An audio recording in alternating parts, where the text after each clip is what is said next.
जय हिंद। वंदे मातरम। दोस्तों, आज हम हड़प्पा सभ्यता का विस्तार तथा उसके महत्वपूर्ण केंद्र का अध्ययन करेंगे। विद्वानों का आम तौर पर यह विश्वास है कि हड़प्पा, घग्गर और मोहनजोदड़ो का क्षेत्र हड़प्पा सभ्यता का केंद्र बिंदु रहा होगा। अधिकांश हड़प्पा सभ्यता की बस्तियां इसी क्षेत्र में हैं। इस क्षेत्र में कुछ खास किस्म की एक रूपताएं पाई जाती हैं। पूरे क्षेत्र की भूमि एकदम समतल और सपाट है, जो यह इंगित मतलब इशारा करती है कि यहाँ जीवन यापन के तौर तरीके एक जैसे थे, कि इन सभी इलाकों में जीवन यापन के तरीके क्या थे, वो एक जैसे थे। हड़प्पा में भी, घग्गर में भी, मोहनजोदड़ो में भी। तो इस पूरी सभ्यता को ही क्या नाम दिया गया? सिंधु घाटी की सभ्यता। सिंधु घाटी की सभ्यता क्यों दिया गया? क्योंकि ये सिंधु नदी के आसपास के क्षेत्र में फैली हुई थी। और हड़प्पा सभ्यता इसलिए कहा जाता है क्योंकि जो इन्होंने खुदाई की ना, तो सबसे पहला स्थल जो था वो हड़प्पा था। हड़प्पा नामक स्थान पर सबसे पहले खुदाई की गई थी, इसलिए इस सभ्यता का नाम हड़प्पा सभ्यता भी है। और सिंधु नदी के आसपास थी, तो इसको सिंधु घाटी की सभ्यता भी कहा जाता है। अब आगे देखिए। हिमालय से पिघलती बर्फ और मानसून की वर्षों से यहाँ आने वाली बाढ़ के स्वरूप का पता चलता है। इससे खेती और चरागाही के लिए एक जैसी ही संभावनाएं पैदा हुई होंगी। यानी कि इस पूरी सभ्यता में क्या रहा होगा? खेती और चरागाही। चरागाही जो पशु को चराने ले जाते हैं ना, उसको चरागाही बोलते हैं, पशुओं को चराने को। सिंधु सभ्यता के पश्चिम में काफी मैदान ईरानी सीमा भूमि के अंतर्वर्ती क्षेत्र में स्थित है। यानी सिंधु सभ्यता के पश्चिम में क्या? काफी मैदान ईरानी सीमा भूमि के अंतर्वर्ती क्षेत्र में स्थित है, यानी ईरानी सीमा भी लगती है वहां को। यह एक समतल कछारी हिमानी धोत है, जो बोलन दर्रे और मंचार झील के निचले भाग में स्थित है। यह बंजर और शुष्क प्रदेश है। हरियाली कहीं कहीं बाह्य इलाकों में नजर आती है। नौशारों, जुदेर जोदड़ो और अली मुराद जैसे स्थान इसी क्षेत्र में स्थित हैं। दोस्तों, ये तीनों स्थान हैं। मकरान तट पर सुतका को और सुतकाजिन दौर बस्तियां बलूचिस्तान के पहाड़ी क्षेत्र के सबसे अधिक शुष्क भाग हैं। वे हड़प्पा सभ्यता की पश्चिमी सभ्यता सीमाएं हैं। उत्तर पूर्वी अफगानिस्तान में शोरतुघई में जो हड़प्पा की बस्तियां पाई गई हैं, वे हड़प्पा सभ्यता की अलग थलग बस्तियां रही होगी। हड़प्पा सभ्यता की पूर्वी सीमाओं पर बडगांव, मनपुर और आलमगीरपुर जैसी बस्तियां थी। यह इलाका अब उत्तर प्रदेश में है।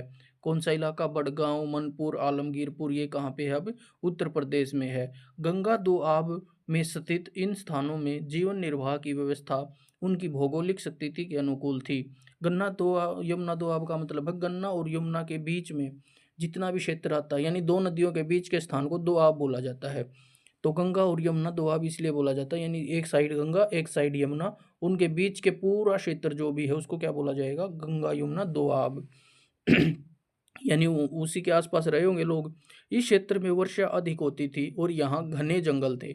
यह इलाका चरागाही और खानाबदोशी के क्षेत्र से बाहर है और गेहूं उत्पादक क्षेत्र के अंतर्गत आता है। चरागाही और खानाबदोशी का मतलब है चरागाही, जहाँ पशु चराने जाते हैं लोग फिर वापस आ जाते हैं, उसको चरागाही बोलते हैं। और खानाबदोशी भी एक ऐसा ही है कि एक जगह पे लोग ना रह के जो घुमंतु लोग होते हैं उनको खानाबदोश बोलते हैं। अतः इसमें बसने की समस्याएं दूसरी तरह की थी। संभवतः इसलिए कुछ विद्वानों का मानना है कि इस क्षेत्र की अपनी स्वतंत्र संस्कृति थी, जिसे हड़प्पा सभ्यता से प्रोत्साहन मिलता था। यानी कहीं ना कहीं वो भी हड़प्पा सभ्यता से ही कुछ ना कुछ अपना उसी का कॉपी पेस्ट करते थे वो। जम्मू में मांडा और पंजाब में रोपड़ वे स्थान हैं जो भारत में हड़प्पा सभ्यता के उत्तरी छोर कहलाते हैं। महाराष्ट्र के दैमाबाद और गुजरात में भगतराव की बस्तियां हड़प्पा की दक्षिण सीमाएं रही होंगी। गुजरात में भी बसावट का स्वरूप एक जैसा नहीं था। वहाँ कच्छ और काठियावाड़ में छोटे छोटे कटे हुए पठार थे और असमतल भूमि थी। दूसरी ओर इस क्षेत्र में कांबे की खाड़ी और कच्छ के रण से जुड़ा एक विशाल समुद्र तट था। गुजरात में हड़प्पा के लोग चावल और ज्वार बाजरे का भोजन के रूप में इस्तेमाल करते थे। कहाँ पर? गुजरात में चावल और ज्वार बाजरे का। ऐसा प्रतीत होता है कि हड़प्पा सभ्यता बहुत बड़े क्षेत्र में फैली हुई थी। यानी हड़प्पा सभ्यता का क्षेत्र क्या था? बहुत बड़ा था। ये लगभग 13 लाख वर्ग किलोमीटर में फैला हुआ था। इसका क्षेत्र मेसोपोटामिया और मिस्र की समसामयिक सभ्यताओं से अधिक विस्तृत था। यानी जो मेसोपोटामिया और मिस्र की सभ्यता है ना, उससे भी अधिक विस्तृत था। मतलब फैला हुआ था, विस्तृत का मतलब बहुत ज़्यादा फैला हुआ था, उनसे भी ज़्यादा फैला हुआ था। मेसोपोटामिया में बस्तियां नदियों मैदानों के पार घने समूहों में फैली हुई थी। फिर भी घग्गर हाकड़ा क्षेत्र में बसी बस्तियों को छोड़कर हड़प्पा सभ्यता की अन्य बस्तियां बहुत कम घनी और बिखरी हुई थी। राजस्थान और गुजरात में हड़प्पा सभ्यता की बस्तियों के बीच सैकड़ों किलोमीटर तक फैला रेगिस्तान और दलदल भरा इलाका था।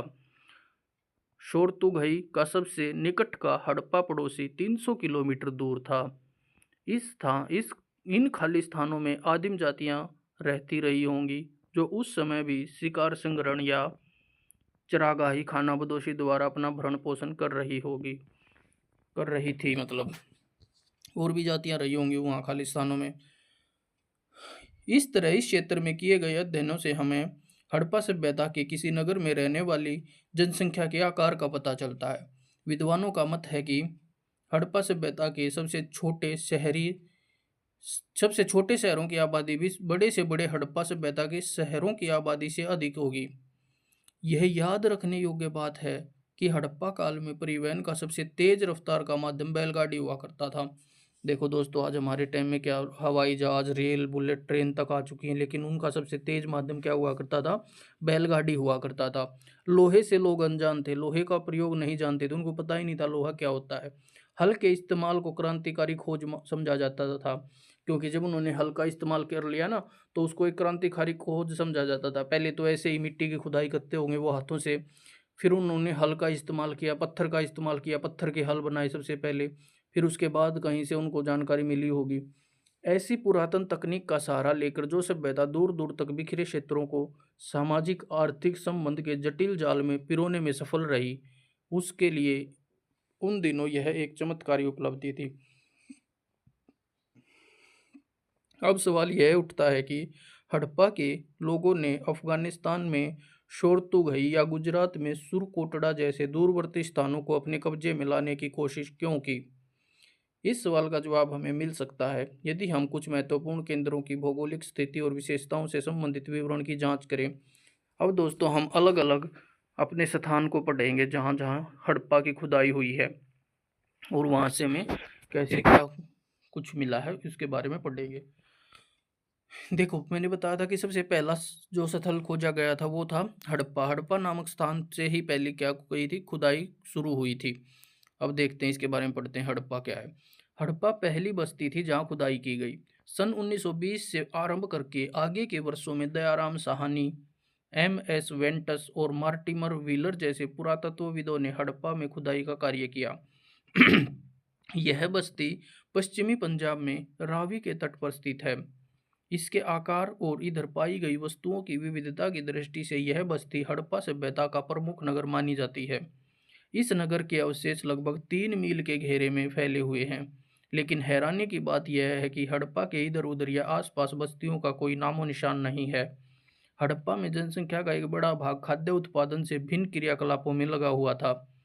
यानी क्या करता था वो? खाद्य उत्पादन नहीं करता था, मतलब खेती नहीं करता था, उससे अलग भी बहुत कुछ काम करते थे।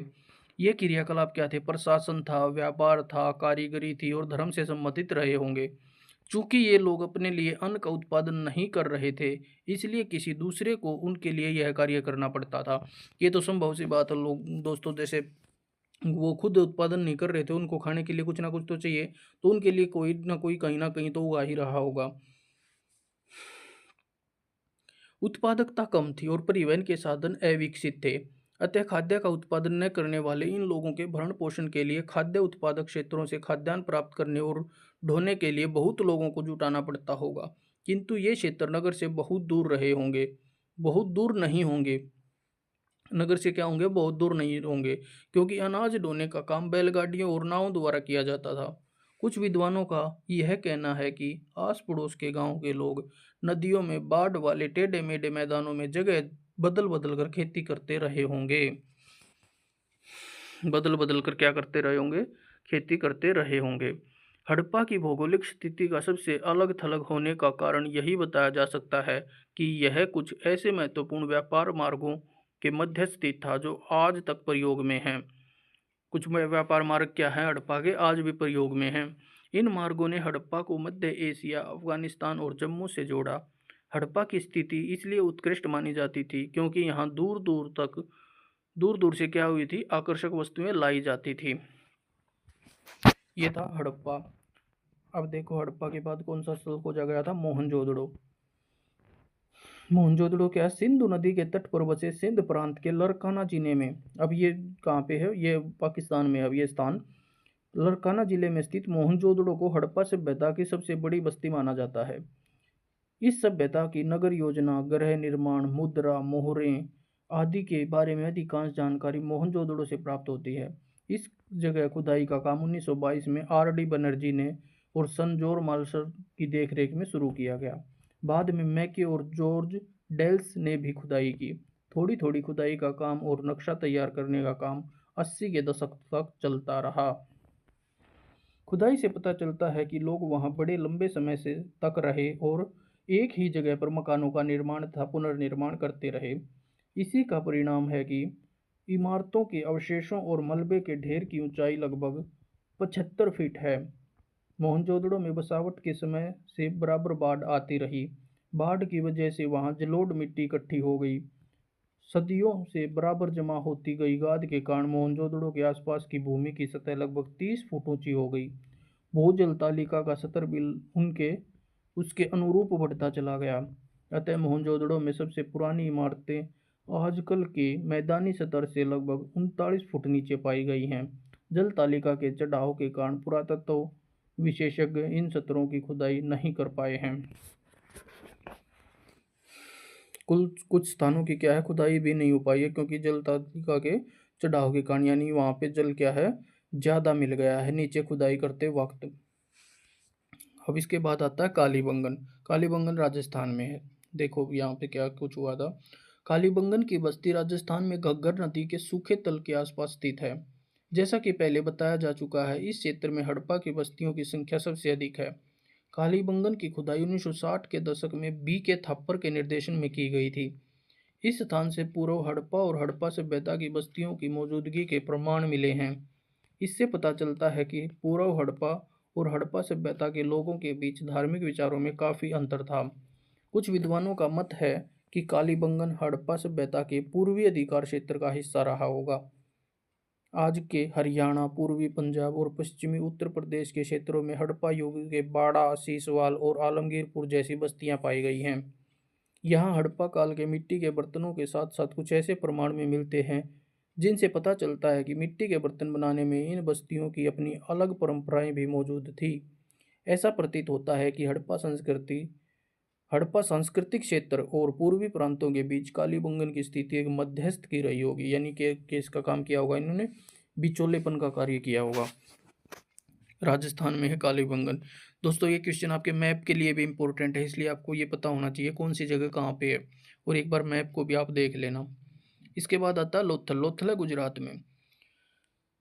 गुजरात में रंगपुर, सुरकोटड़ा और लोथल जैसी बस्तियां पाई गई हैं। लोथल कांबे की खाड़ी के तट से लगे सपाट क्षेत्र में स्थित है। ऐसा लगता है कि यह स्थान समकालीन पश्चिम एशियाई समाजों के साथ समुद्री व्यापार के लिए सीमा चौकी के रूप में महत्वपूर्ण रहा होगा। इसके उत्खनक S.R. राव ने यहाँ एक जहाजी माल घाट डॉकयार्ड की खोज की है। लोथल में क्या है, एक बंदरगाह भी मिला है। लोथल गुजरात में है, गुजरात समुद्र से लगता है, तो वहाँ पे क्या मिला है, एक डॉकयार्ड, जहाजी माल घाट, यानी जहाँ पे जहाज आके रुकते हैं, सामान लोड होता है, फिर आते हैं जाते हैं, मतलब उस जगह को बंदरगाह भी बोलते हैं, डॉकयार्ड भी बोलते हैं। उसके बाद आता है सुतकांजीर दौर। सुतकांजीर दौर पाकिस्तान ईरान सीमा से लगे मकरान समुद्र तट के समीप स्थित है। आजकल यह बस्ती सूखे बंजर मैदानों के बीच स्थित है। इस शहर में एक किला था जिसके चारों ओर रक्षा के लिए पत्थर की दीवार थी। बंजर भूमि में इसके होने का कारण यही हो सकता है कि यहाँ एक बंदरगाह थी जिसकी व्यापार के लिए आवश्यकता थी। ठीक है दोस्तों, ये हड़प्पा के जो थे महत्वपूर्ण स्थल जो खोजे गए थे वो ये मैंने करवा दिया। इसके बाद हम क्या पढ़ेंगे, इसकी नगर योजना के बारे में पढ़ेंगे। हड़प्पा की एक और वीडियो आएगी जिसमें आपको नगर योजना, आप ये तीनों वीडियो कर लेते हैं तो इन तीनों में से एक ना एक क्वेश्चन आपका पक्का आ जाएगा एमडीयू के फर्स्ट सेम के हिस्ट्री के एग्जाम में। धन्यवाद दोस्तों।